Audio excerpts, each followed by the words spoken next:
while Rome and Carthage fought a desperate battle for hegemony in the western Mediterranean.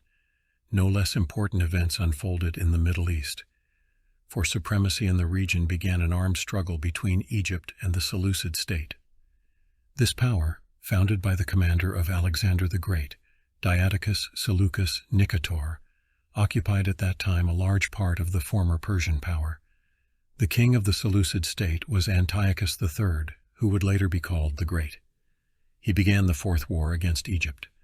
This time the object of his claims became Celesyria, territories of present western Syria, and Phoenicia.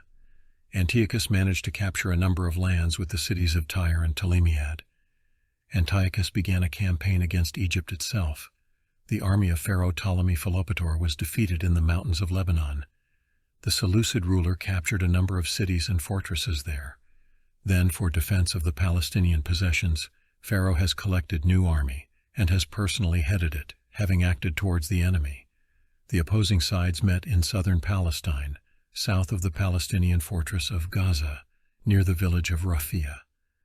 Today this ancient settlement is the Arab city of Raphia, located on the border between Egypt and the Gaza Strip.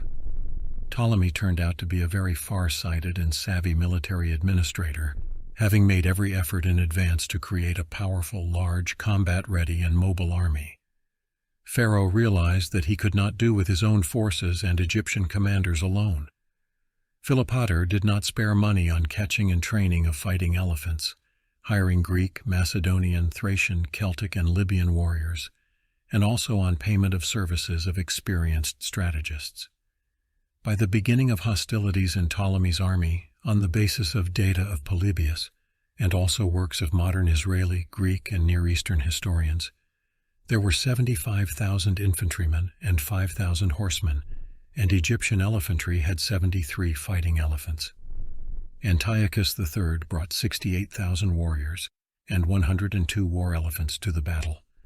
As in the Egyptian army, the basis and the main strike infantry at Antiochus were Hellenistic units trained and armed on the example of the Macedonian army.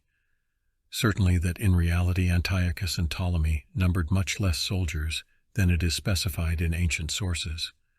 Both armies were numerous, but the basis of them made light infantry from subordinate tribes and peoples, and also mercenaries, and those and others were characterized by low fighting ability, training, discipline, and fighting qualities. The opposing armies camped not far from each other, and only 5 days later began to line up for battle. The armies of both opponents were a mixture of Eastern and Hellenistic armaments, fighting traditions and tactics. The battle was started by the war elephants. The animals fiercely fought among themselves, clashing tusks, hitting each other with their bodies and trampling each other with their feet. The archers and spearmen on the elephants showered the enemy with arrows, darts, and spears. At first the Egyptians who used African elephants were outnumbered, but then the Syrians who fought on Indian elephants took the upper hand. Here is how the counterfight of fighting elephants draws in his general history ancient Greek historian Polybius, the main chronicler of the Battle of Raphia. Some elephants Ptolemy rushed at the enemies. Placed on elephants, warriors valiantly fought from the towers. Acting sarissa at close range, they struck each other, but even better fought animals with fierceness throwing one on another. Fighting elephants occur approximately in this way. Thrust into each other tusks and clutched, they are piling with all their might, and each wants to hold on to his own occupied place until the strongest overcomes and does not take aside the trunk of the opponent. As soon as the winner manages to seize the defeated from the side, he wounds him with tusks like bulls with horns. Ptolemaic elephants most of the fear of battle, which is common with Libyan elephants. The fact is that they cannot stand the smell and roar of Indian elephants, frightened, as I believe, their height and strength, and run away immediately from a distance. So it has happened now. Seeing the success of his elephants, Antiochus sent the right-wing cavalry to develop success in the attack. The left flank cavalry of the Egyptians was crushed and displaced. The Seleucid king threw in Greek mercenaries who defeated and displaced the light Egyptian infantry. Ptolemy's left wing fell back but did not run. At this point the Egyptian and Libyan right flank cavalry engaged the left wing of the Syrians, who could not stand it and rushed in different directions. The Egyptian pharaoh sent his Hellas mercenaries into the battle, and they overturned the light infantry of the Mussulmen and Arabs.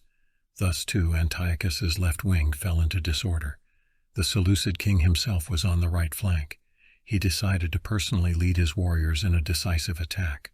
The left wing of the Egyptians was finally defeated. The remnants of it took refuge under the protection of the phalanx. Antiochus was too far behind his main forces.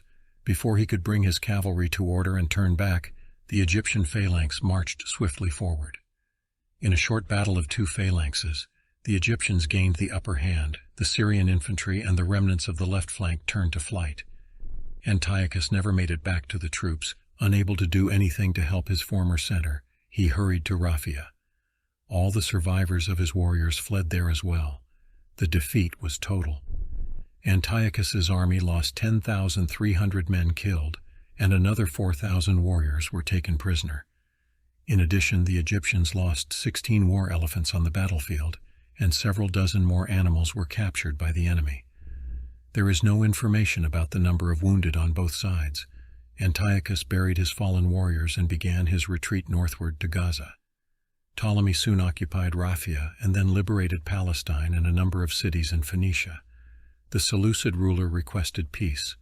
Ptolemy Philopator willingly agreed to a truce, satisfied only with the return to him of territories and cities lost in the previous and current war.